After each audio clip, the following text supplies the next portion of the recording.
भारतीय स्वातंत्र्य चळवळीचे जनक आणि बहुमुखी प्रतिभावंत लोकमान्य बाळ गंगाधर टिळक यांना मी त्यांच्या पुण्यतिथीनिमित्त सर्वप्रथम विनम्र अभिवादन करतो. ज्यांनी दिलेल्या लढ्यामुळे आपण स्वातंत्र्याचा सूर्य पाहिला, त्यात लोकमान्य टिळक हे नाव अग्रणी होतं, हे मला आपल्याला सांगण्याची आवश्यकता नाही. लोकमान्य टिळक हे प्रखर देशभक्त राष्ट्रभक्त होते. ब्रिटिशांविरोधात लढताना त्यांच्या शब्दांना कमालीची धार येत असे.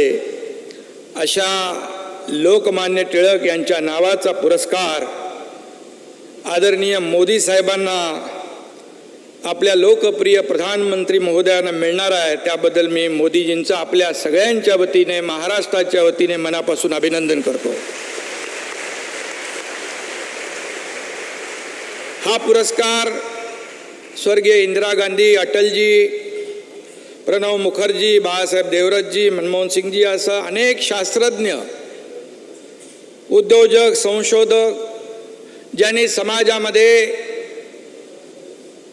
चांगलं काम केलं, त्या लोकांचा आजवर या पुरस्काराने सन्मान झालेला आहे. व्यासपीठावर बसलेल्या आदरणीय पवार साहेबांना देखील हा पुरस्कार या संस्थेने दिलेला आहे. आणि म्हणून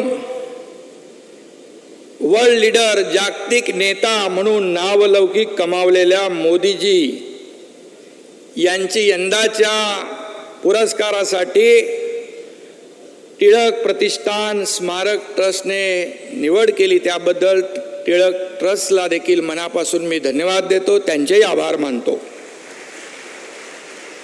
लोकमान्य टिळक हे सामान्य माणसाच्या मनातली भावना अचूक ओळखायचे आणि आजच्या काळात समाजाच्या सामान्य माणसाचं मन ओळखणारे आपले आदरणीय पंतप्रधान मोदीजी हे राष्ट्रीय स्तरावरील नेते ठरलेले आहेत. मी त्यांचं पुनश्च अभिनंदन करतो. शिक्षक, वकील, समाजसेवक, स्वातंत्र्य सैनिक असलेले लोकमान्य टिळक हे बहुआयामी नेतृत्व, इतिहास, संस्कृत, खगोलशास्त्र आणि गणित या विषयात त्यांचं प्रावीण्य होतं. मगाशी प्रास्ताविकामध्ये देखील सांगितलं. ते आपल्या कर्तृत्वाने लोकमान्य झाले होते. आणि आदरणीय मोदीजींनी देखील गेल्या 9 वर्षामध्ये आपल्या देशासाठी केलेल्या कामांना लोकमान्यता मिळालेली आहे. टिळकांनी स्वराज्यासाठी लढा दिला, पण स्वातंत्र्यानंतर स्वराज्याचे सुराज्यात रूपांतर करण्यामध्ये आपल्याला किती यश आलेलं आहे हे आपल्या सगळ्यांना माहिती आहे. आणि म्हणून पंतप्रधान नरेंद्र मोदीजी यांनी देशाची सूत्र हातात घेतल्यानंतर हेच मुख्य ध्येय ठेवून सबका साथ, सबका विकास, सबका विश्वासचा नारा देश सुराज्य निर्माण करण्याचा प्रयत्न केला. त्या दिशेने त्यांची वाटचाल सुरू आहे. आणि म्हणूनच त्यांच्या कार्याची पोचपावती आज या राष्ट्रीय सन्मानाने होते असं म्हटलं तर वावगं ठरणार नाही. आज परदेशामध्ये देखील आपण जातो, तिकडे देखील पाहतो आदरणीय मोदीजींचं नाव सन्मानाने घेतलं जातं. फ्रांस और अरब देशों ने भी हमारे आदरणीय प्रधानमंत्री जी को सर्वोच्च सम्मान दिया है. ये हमारे लिए बहुत बड़ी गौरव की बात है. विभिन्न देशों के प्रधानमंत्री, राष्ट्रपति उनके कितना सम्मान करते हैं हमने देखा है. उनका ऑटोग्राफ लेते हैं, कोई बॉस कहते हैं, कोई उन्हें प्यार आदर से गले लगाता है, तो कोई झुककर प्रणाम करता है. अमेरिका के राष्ट्रपति जब उन्हें यू आर ग्लोबली पावरफुल कहते हैं तो हमारे देशवासियों का सीना अभिमान से, गर्व से फूल जाता है.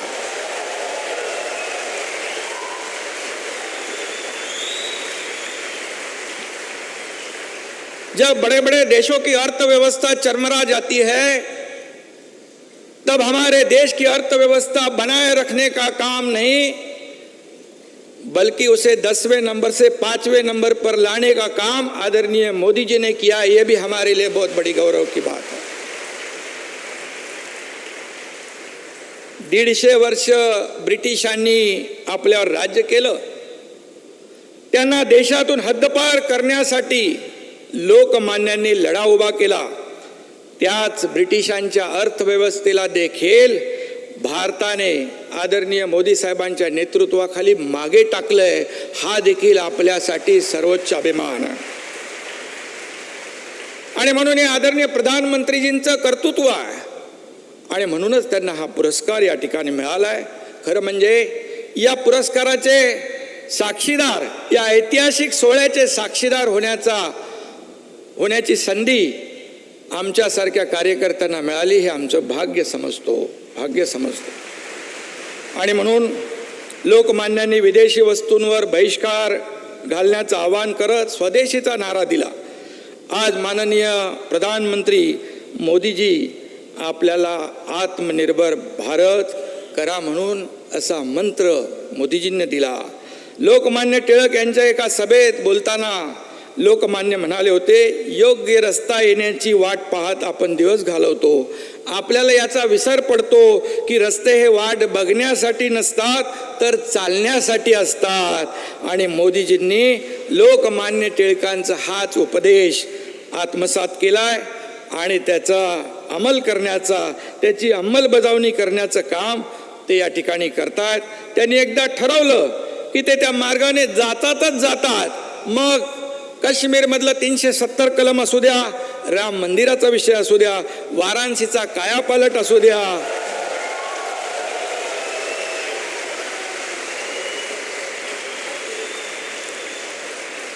अथवा देशातली गरिबांच्या कल्याणाचा आणि सर्वांगीण विकासाचा विषय असू द्या। कारण आपण पाहतोय गेल्या 9 वर्षामध्ये या देशामध्ये आदरणीय मोदीजींच्या नेतृत्वाखाली शेतकरी असतील, कष्टकरी असतील, कामगार असतील, महिला भगिनी असतील, विद्यार्थी असतील, युवा असतील, सगळे लोक या सर्व क्षेत्रामध्ये त्यांना पुढे आणण्याचं, त्यांच्या जीवनामध्ये बदल घडवण्याचं काम आपल्या आदरणीय प्रधानमंत्री महोदयांनी केलेलं आहे। हे वारंवार आपण पाहतोय, अनुभवतोय आणि यापुढे देखील आपण अनुभवत राहणार आहोत, त्याचा अनुभव घेत राहणार आहोत। हे देखील आपल्यासाठी फार महत्त्वाचं आहे। आणि म्हणून लोकमान्य टिळकांना अपेक्षित असलेल्या देशाला, समाजाला आणि सामान्य नागरिकाला सामर्थ्यवान बनवण्याचं जे ध्येय लोकमान्य टिळकांनी त्यावेळेस स्वप्न पाहिलं, आज तीच वाटचाल आपण आज देशाची पाहतोय। आणि म्हणून विरोधक असतील, टीका, आज काही राजकारणाचा विषय नाही आहे, आज खूप ऐतिहासिक सोहळा आहे। परंतु कशाची पर्वा न करता या ठिकाणी अंतिम ध्येय म्हणजे सर्वसामान्य माणसाचा जीवनामध्ये आमूलाग्र बदल, हे अंतिम ध्येय ठेवूनच मोदीजी वाटचाल करतायत।